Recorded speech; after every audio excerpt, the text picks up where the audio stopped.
Hi, this is Julie with Beadaholique, and in this video I'm going to teach you how to use cord ends or bead caps as strand reducers for multi-strand necklaces. So here I have a cord end, and you're going to hear me use the word cord end, bead cap a little bit interchangeably because often these items are used interchangeably. You could use this as a bead cap or a cord end. So I have my beads already strung, and what these were was almost an entire half hank of beads. Now this is what a half hank looks like, and it just looks like half of a full hank, but a hank would look very similar, just more beads, of course. And you have them pre-strung on these temporary strings. So what I did, and we have another video about this at Beadaholique.com, I just went ahead and I strung them on some Wildfire thread, anchoring them to a closed jump ring on either side.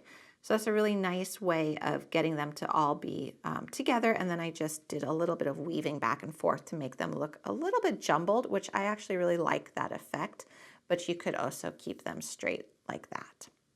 So once they're already on their jump rings, now is when you can use a cord end or a bead cap to hide that and create a fastener so you can attach a clasp, because you now need something to attach your clasp to. But before I do that, I actually want to hang a pendant from these. And over here I have some lovely pendants, which are recent additions to the Beadaholique collection. Now these are Aromatherapy Diffuser pendants. You can use them with essential oils. So we have some essential oils at Beadaholique.com, and you use these little felt pads to put the oil on. And then you can take your aromatherapy scent with you all day. Now, even though they're meant to be aromatherapy diffuser pendants, I just think they're lovely pendants in and of themselves, and you can use them for a lot of different types of projects, keepsake, little treasure chests, things like that.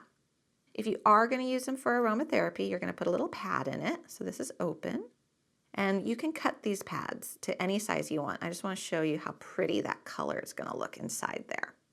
So if I had done that and I'd put just a little bit of oil on the pad, you're going to want to put your pendant on first. So if you are using your bead caps, cord ends as strand reducers, add your bail or your pendant first. So this one has a bail on it. If you have one that does not, you would just take a bail and slide it on there first. In this case, I'm just going to slide this on here because it's so handy. There we go, and I'm just going to slide it down towards the center.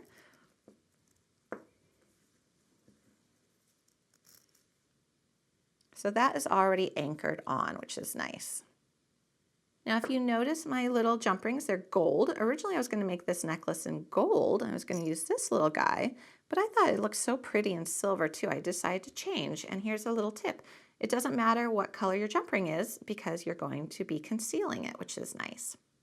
So to go ahead and be able to anchor this, what you're going to do is you're going to take either a piece of wire or a head pin. This is a 3-inch head pin, and I want to use a head pin because I figured more people have head pins at home than wire. Snip off the head,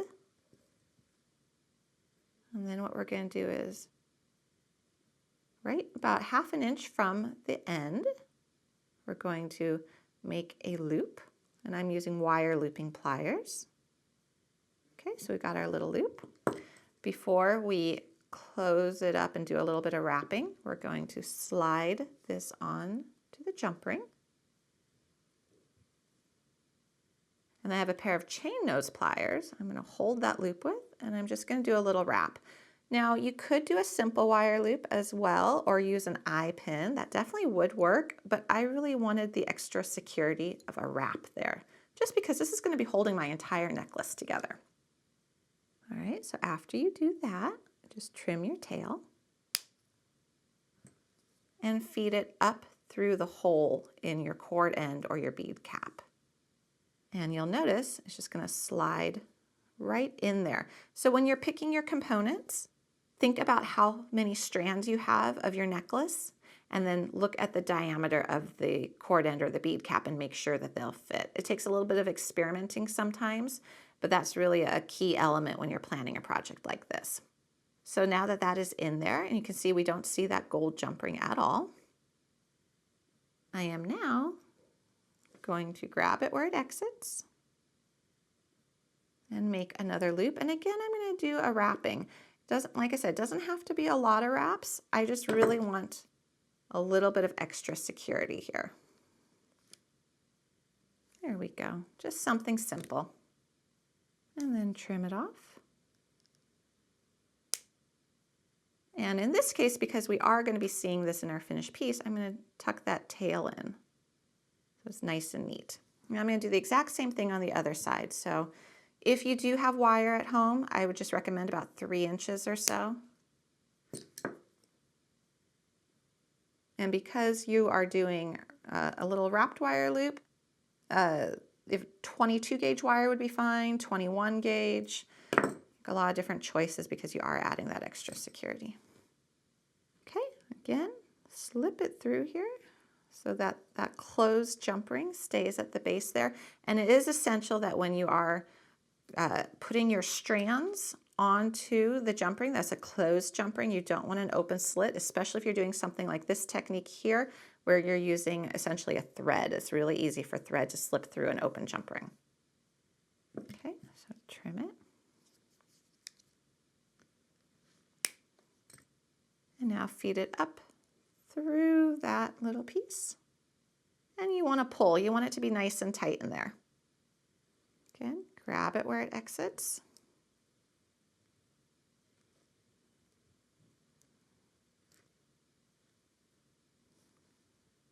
And you can either hold it with those wire looping pliers, that's a great advantage of them, or switch to a chain nose to hold it when you do your wrappings.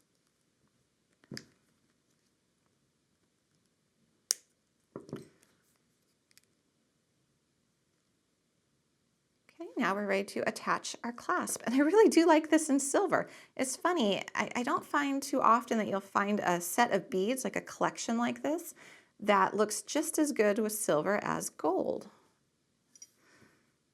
All right, so we have a couple open jump rings here. These are 4 millimeter in size. To open a jump ring, you have the slit up towards the top. You grab it on either side and you twist open. And then I'm going to attach it here to that loop I made, and then also to 1/2 of my clasp. And we're going to do the exact same thing on the other side.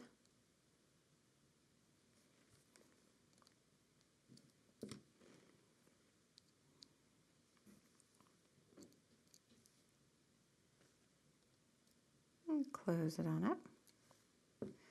And we're done. That way we're very easily and quickly able to complete a necklace. And there we have it.